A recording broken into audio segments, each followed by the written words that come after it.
Hello, and welcome to another installment of Practical Farms, where we take a look at different farms and make them more practical depending upon where we are in each phase of the game. Today we're going to be taking a look at a general purpose mob farm. And these things are more than just a giant gray box in the sky. They're really helpful for a lot of different situations. If you're playing Skyblock or Flat World, they're almost a necessary thing for you to build.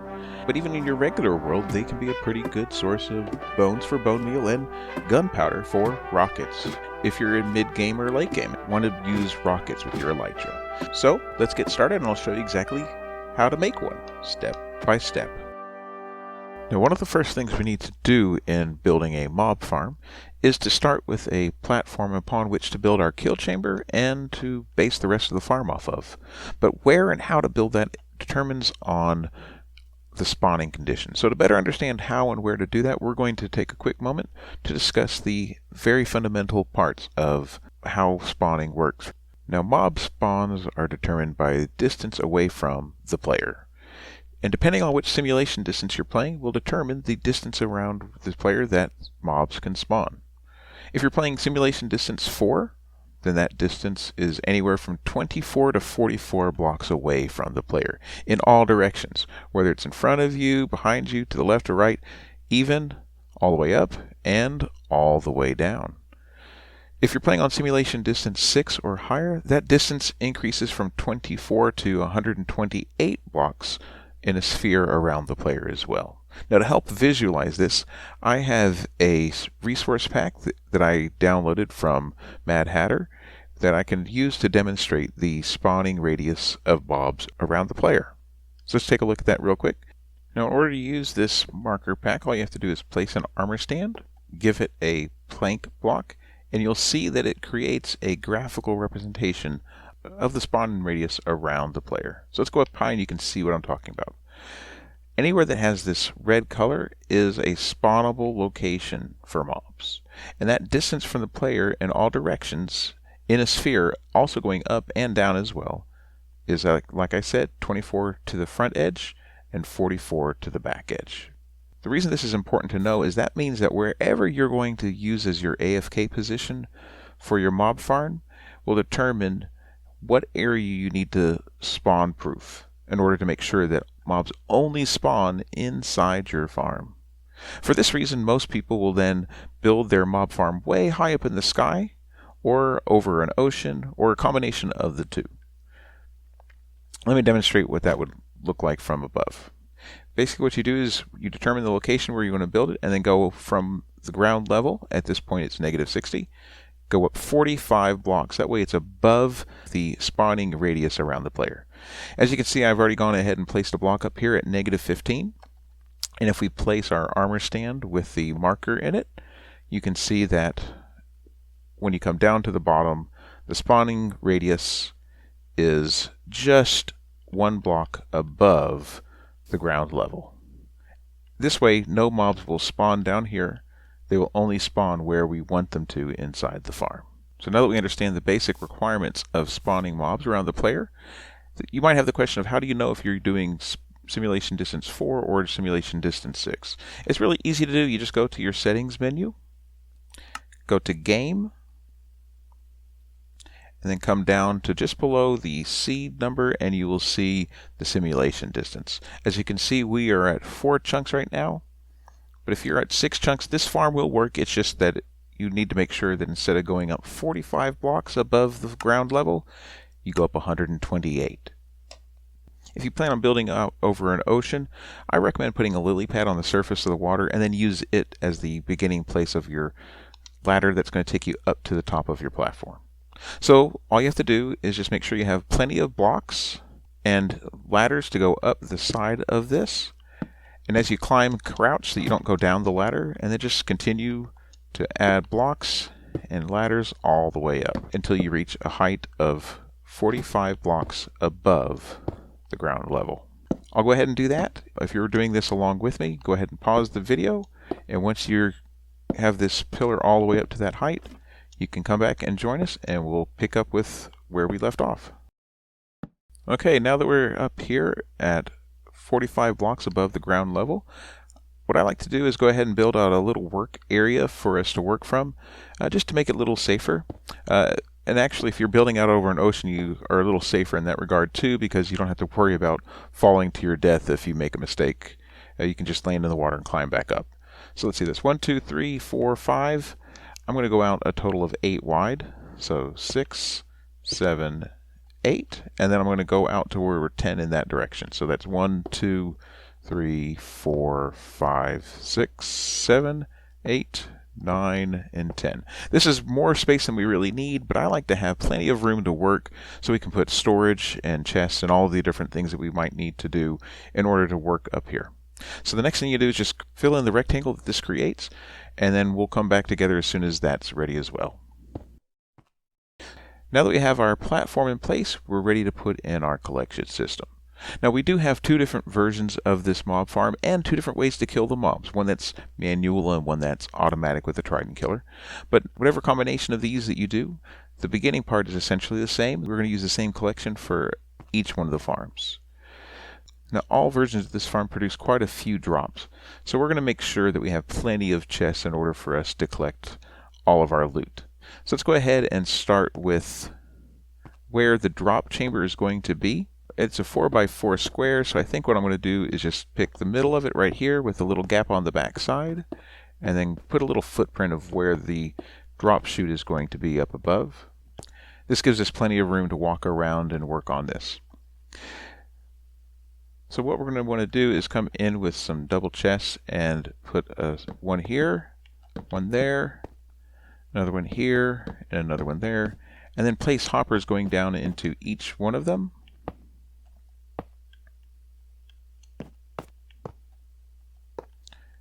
Place another double chest here, another one here, and then place hoppers onto the back of these 2.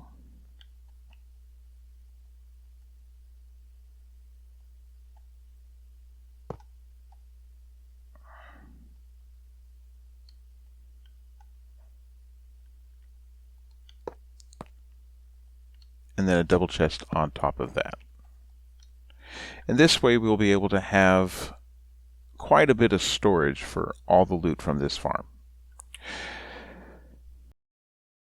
Now if we want to build a manual kill chamber for this farm, the way we are going to do that is come in here behind it and crouch place hoppers into this double chest and have hoppers pointing into the front hoppers as well. I'm going to go ahead and remove these blocks as they're not really necessary. They were just there temporarily to mark out our location. Now that those are in place, what we need to do is come in and place some partial slabs on top of these, and then surround it with solid blocks. Now up till now, every single block that we've used can be anything you want. They could be glass, they could be leaves, they could be solid stone blocks, they could be cobblestone, it doesn't really matter. This is where we're going to start needing to have specific types of blocks. This can be any type of material as long as it's the half block slab variety. Then come around the side though with solid blocks and completely surround it in that same configuration we had before of a 4x4 square. Leaving the front open and placing slabs on the top part of this block. Then come in with some solid blocks and place them another layer all the way around.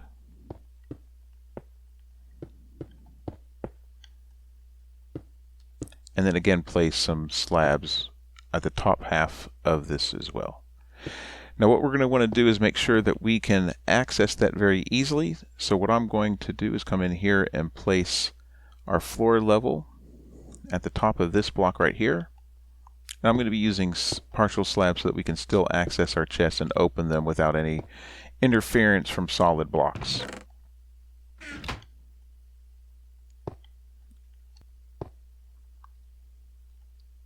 Make sure you give yourself plenty of space to move around so you don't accidentally fall off.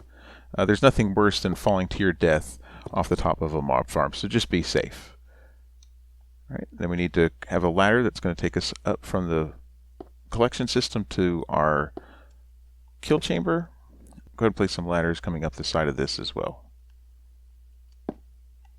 Now, as you can see, what's going to happen is all of our mobs are going to fall down from the mob farm. And if you crouch, you can peek right through this hole and you can grab your sword. And I recommend using a looting sword because that'll maximize the drops you get from it. And you can see that you can just swing in here and take out any mobs that might fall into your kill chamber. And that's how you make a manual kill chamber for a mob farm. Of course, if you have the ability to build a Trident Killer, it makes this a lot easier. You don't have to stand here manually swinging your sword. You can let the Trident Killer do all the work for you, and you can just AFK and stand in front of your mob farm, collecting the XP and the loot without having to continuously swing your sword and kill the mobs. But if you're early game, the manual one is perfectly easy to do and easily upgradable to the Trident Killer when you're ready. So let me go ahead and clear away the manual portion of this kill chamber, and I'll show you how to build the Trident Killer for this mob farm. Alright, as you can see, we've gotten rid of all the blocks, and all that's left now is the hoppers that were pointing into this chest. So what we want to do is remove all but the one hopper pointing right here. Then come in and place some solid blocks around all sides of it, like this.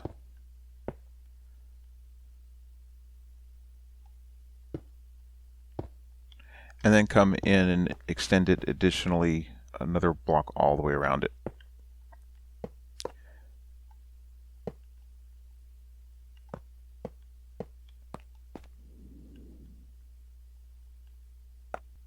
Then what we're going to want to do is place some rails on top of this hopper and on these two sides to make it have this curved pattern over the hopper. Remove these two rails, place solid blocks where they were, and then fill in the rest of this area as well.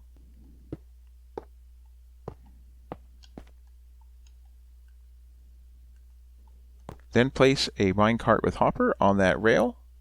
Remove this rail from underneath the minecart.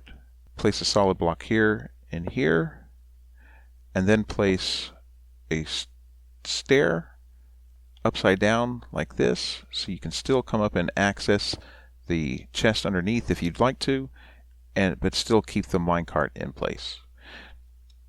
Let's continue building our floor by covering up the minecart with hopper and fill in the rest of this area as well.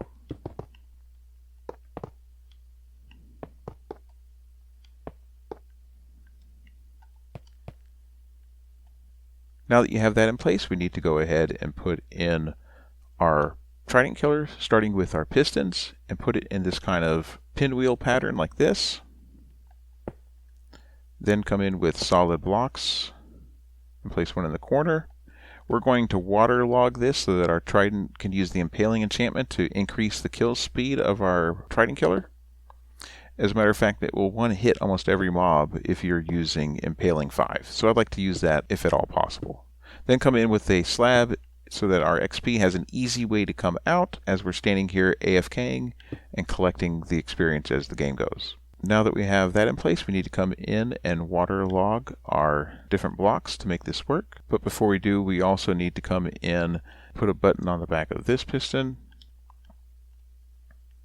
and on the back of this piston, so when we waterlog them, the water doesn't just flood the area. Now that they're waterlogged, we need to put in our redstone to make this run. So I like to use the dropper version. So I put dropper in the corner, an observer facing into it, and then a solid block on the piston. And then repeat this all the way around the Trident Killer.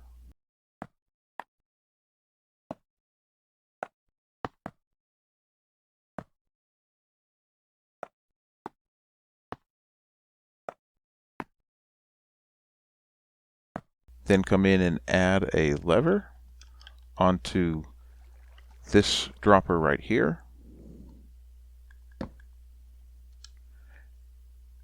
And then throw in our trident into the chamber.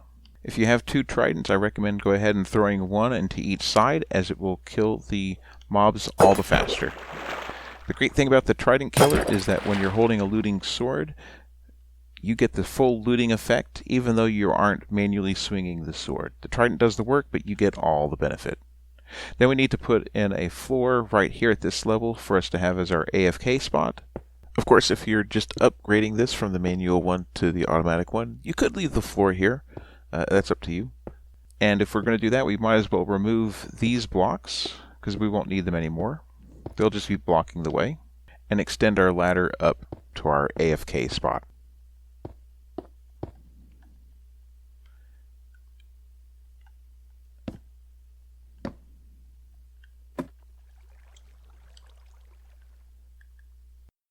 Then just flick the lever a couple times to get it started. And now your Trident Killer is working. And that's how you do the automatic Trident Killer for our mob farm. Now whether you're going to use the manual or the automatic killing chamber for your mob farm, the next step to do is determine where you're going to stand to AFK for this farm. And then we're going to go up 22 blocks from that position. So, since we already have the Trident Killer here, and it's going to make it easier to do testing, I'm going to go with the automatic one. But if you're doing it from the manual one, just go 22 blocks up from where you mark your AFK spot. I'm going to do that by using a piece of red carpet, and I'll place that where I plan on standing, just as a visual reminder. You don't have to. If you build up walls around this, that'll work as well. This is just so you can see where I plan on standing when I'm running the farm. And then I'm going to go up 22 blocks from there. So since I've already gone up 2 blocks here, we're going to go up an additional 20 blocks. Now, as we're going to be pretty high up once we're done putting in our drop chute, it's probably a good idea to make sure you have a way to get back down. So if you happen to be building over the ocean, you could just jump down into the water, and that would be fine. Or you could jump down into the water in your kill chamber, but you'd have to dig your way out. And alternatively, you can also put in a ladder going up as you build the drop chute. That's what I'm going to do, so I can make sure that I get down safely. And once you've done that, we'll come back together and we'll start putting in the rest of the spawning platforms and other parts of the farm. Now what we want to do is have a way for all of our spawning platforms to feed into the kill chamber. So what we're going to do is build out from here 8 in each direction, counting this block right here. So counting that one, that's 1, 2, 3, 4, 5, 6, 7, 8. Come out 1 more for a 9th block and come up 2 blocks. This is going to create a channel for our mobs to be funneled into the kill chamber. Now if you're trying to save blocks, you don't have to put any on this row right here. You can just come up 1 and build across like this. And if you're building it in survival, saving blocks might be a good idea. But if you're not worried about that, you can fill in the row right below as well. That's just a matter of personal preference.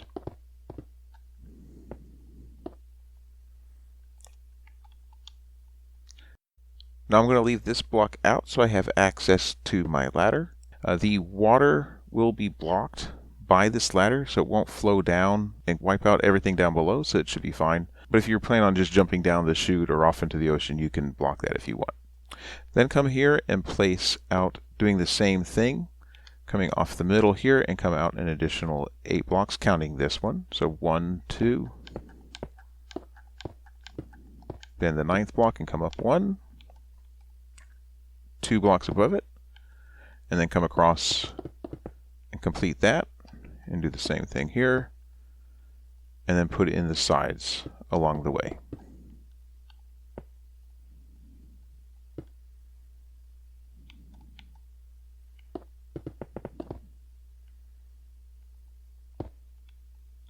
Then come in and put a second row on each one of these.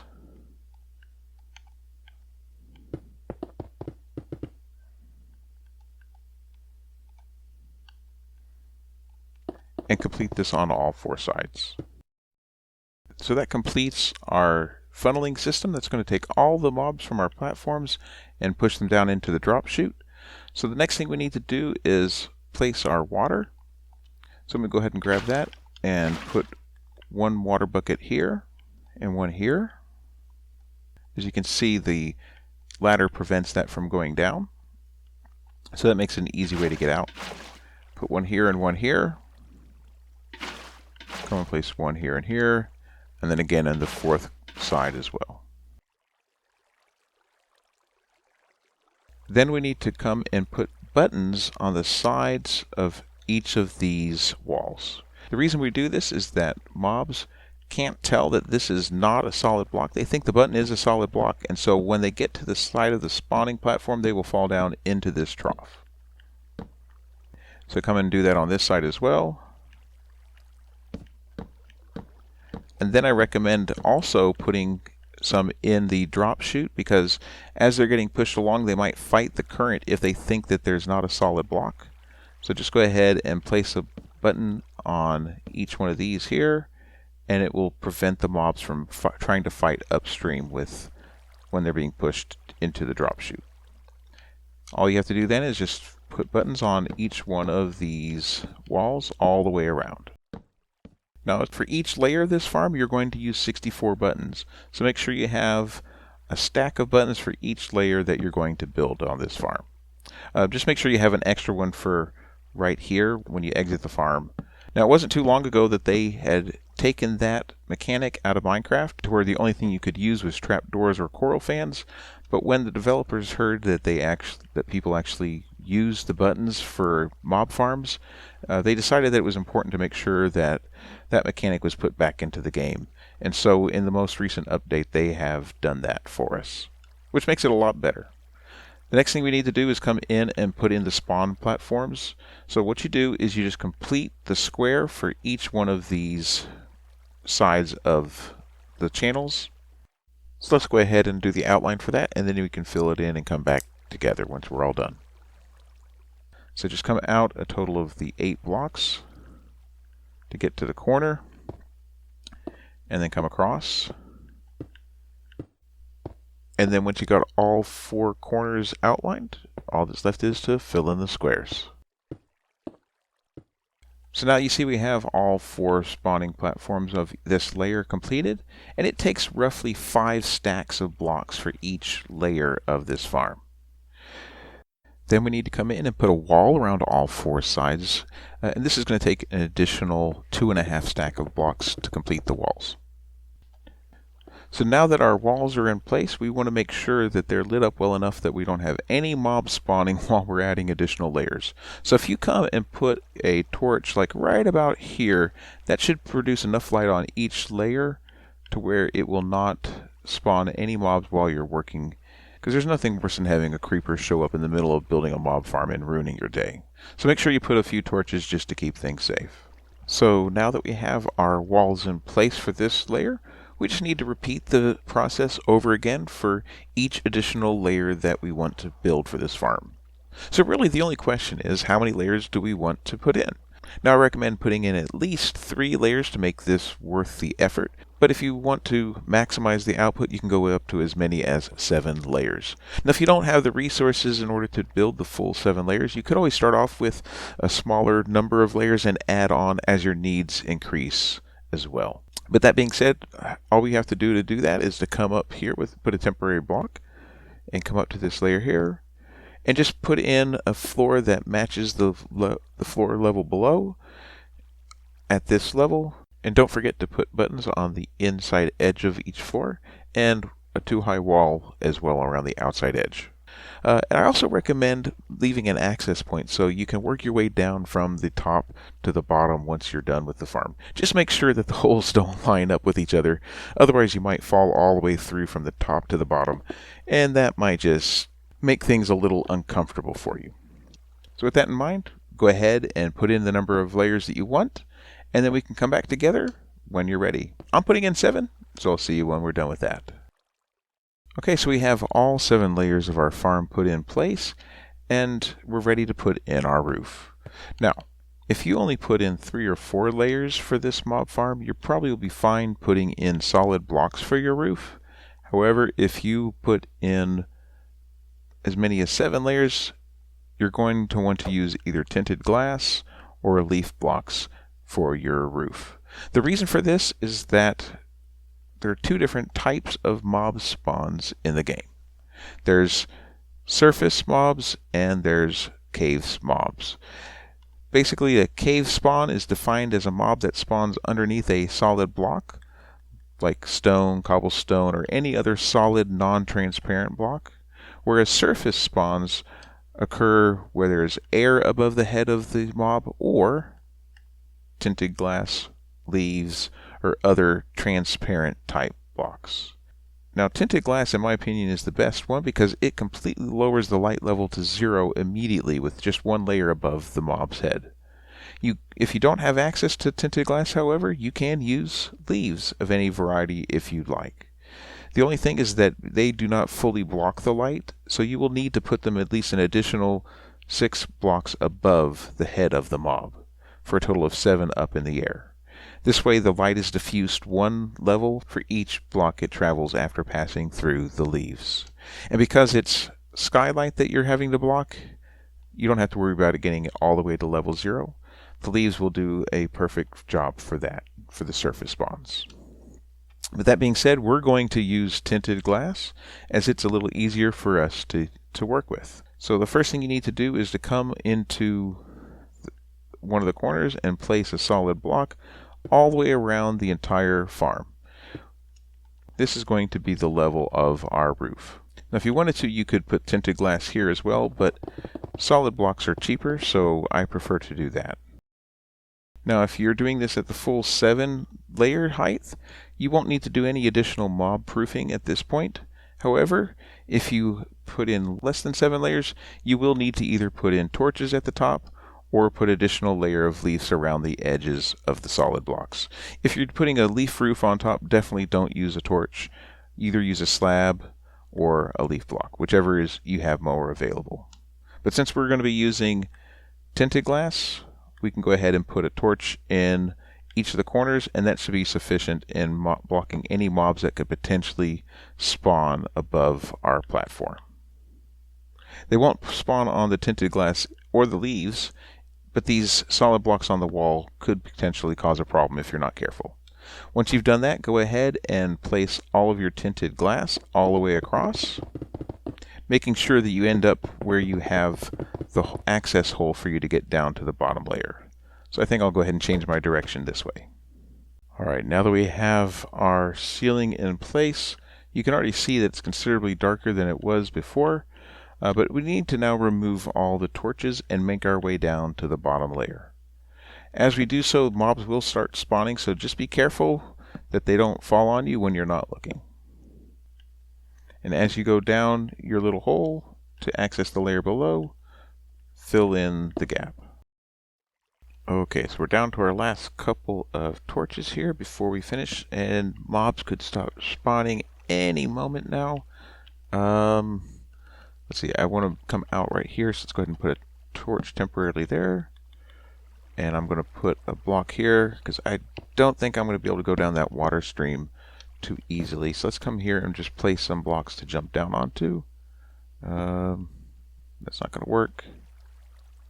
Right there. Probably would have been easier to put these down before we came in, but you know, it's okay. There we go. Then we get rid of the torch, jump down, fill in the block up above, and we are good to go. And by crouching, we can just climb onto this ladder and get rid of the unnecessary blocks and head on back down to the bottom. Then all we have to do is come in and switch to our looting sword, turn on our Trident Killer, and let this get to work. Now I'm going to go ahead and switch from creative mode into survival mode, so you can see also how much experience we get from this. Now what I'm going to do is let it run for an hour and see how much loot we gather in that amount of time. So I'll see you when the test is done. Okay, so our 1 hour test is done, and as you can see, I've gotten up to 50 levels. I got to 30 levels in about 15 minutes, so that's not bad at all. So this is a viable option if you're wanting to do some enchanting and leveling up. First, not a super fast source of XP, but it's a reasonable one. But the more important thing is the loot. So let's take a look at how effective this was in producing the drops that we were really looking for. Now, after about an hour, we ended up with over 5 double chests filled with loot. And you can see there's lots of different junk in there. The bows can be useful if you need to have dispensers, so they can be used for that. There's also some miscellaneous drops that are kind of helpful as well, but I went ahead and sorted out all the most useful of drops. As you can see here, we ended up with about 4, almost 5 stacks of string, way more rotten flesh, about 17 stacks of that than we could possibly ever use, and then about 7.5 stacks of bones, and just over 6 stacks of gunpowder.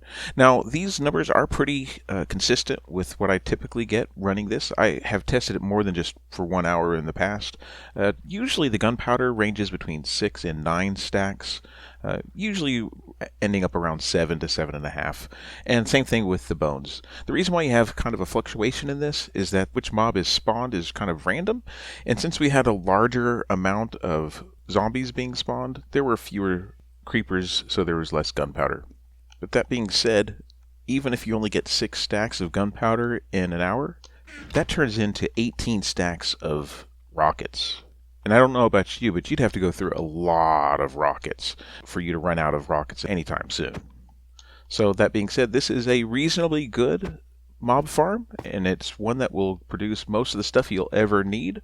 However, if that's not enough gunpowder for you, I do have another version of this farm, which I plan on putting out in the very near future, that produces probably about 30% more drops in the same amount of time. The only thing is it uses scaffolding, so it's not the best choice if you're doing a skyblock or a flat world, but once you do have access to bamboo, it is the better option.